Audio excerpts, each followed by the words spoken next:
Hey everyone, and welcome again to another new movie review. Today I'm talking about Black Adam, the new superhero movie starring The Rock. Black Adam is the story of the titular DC villain who's brought back to life after spending 5,000 years asleep. He has incredible superpowers that include flight, being able to generate lightning, and general invincibility, aka he's bulletproof. This movie has been in development for ever. Dating back to 2007, Dwayne Johnson expressed interest in playing the character. This movie actually started getting developed in the mid-2010s whenever we were just on the cusp of getting Batman vs. Superman, Justice League, all of those movies. And while DC's original plan did not work out, or it doesn't seem like it's working out and they're not going to go through with it, this film still ended up getting made. Dwayne Johnson has been extremely outspoken over the years about his desire to play this character and how he feels like he could reshape the DC universe. And I've been excited for this movie for a while. I am a huge Dwayne Johnson fan, and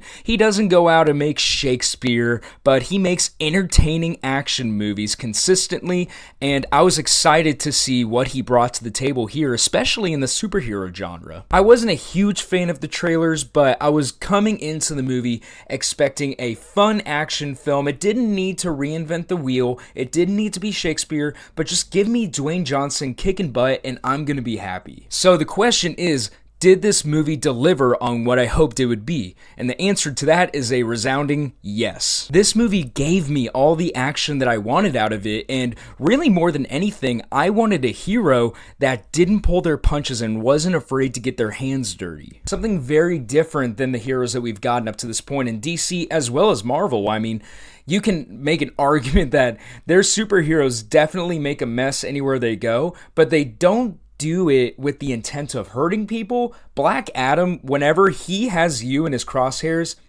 you're out of luck. It's apparent from this movie that Black Adam is a very hurt character who shows no mercy to anybody that stands between him and his goals. They get that out of the way right out the gate with the character whenever we first meet him, whenever he just absolutely wrecks shop on maybe 40, 50, maybe even 100 dudes. The movie does a good job, though, of keeping you on his side in that the people that he's hurting are mercenaries and they are bad guys, so, you're not necessarily sad to see them go, but some of these scenes are pretty brutal. I was reading somewhere that originally this movie was going to be an R-rated film, and after seeing it, I am not surprised, because this thing is violent. It's not violent in the same way that Werewolf by Night is violent, because there's definitely a superhero aura around it. This guy is flying around, he's chucking people up in the air. It's not as on the ground gritty violence, so it doesn't seem as bad. It seems so out of this world that it's unbelievable. But still, I was very happy with the action sequences that they got. The way that they integrated the powers of the Justice Society in this movie, I thought fit perfectly as well. A lot of fun action scenes between the Justice Society fighting Black Adam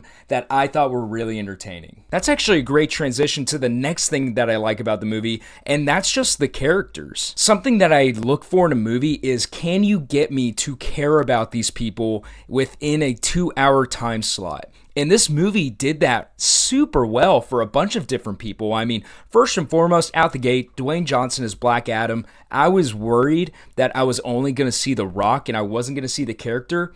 But man, the guy nailed it. I just saw Black Adam there after a while. I mean, yeah, he's The Rock, so you're gonna recognize him, but I thought he did a really good job of playing this broken character, this brutal character. And he's a very menacing character too. You can tell that Dwayne Johnson didn't just walk onto set, say, oh, I gotta look buff, I gotta punch some people. He actually worked hard to make this guy seem menacing and not just The Rock. So I have to give him kudos there. I thought that he did a really great job as Black Adam. And then I have to address the characters of the Justice Society were great and perfect casting, might I add.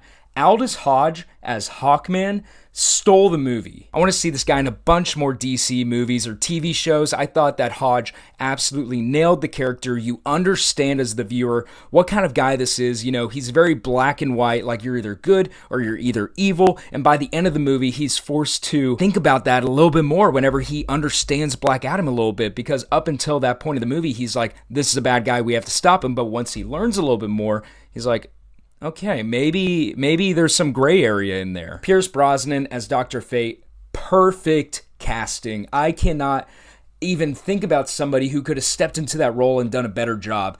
Excellent job by Brosnan. I was really interested in the character. He's got some weird powers, but I thought that he looked great. I thought that Brosnan pulled off everything he needed to in that role of kind of the elder statesman of the Justice Society. Fantastic job. I'm so glad we got to see him here. I thought that Quintessa Swindell as Cyclone was also really good. I wish we could have gotten a little bit more from her character. We are given an initial introduction, but we're not really given more as we progress through the movie, and her powers look great on the screen. And then I hate to say it, but I am surprised that Noah Centineo was as good as he was as Atom Smasher. A very enduring character, kind of the klutz of the group, but we're given this small scene from him at the very beginning, and it tells you everything you need to know about the guy, and that he's very nervous about the battle to come. He hasn't really done this before.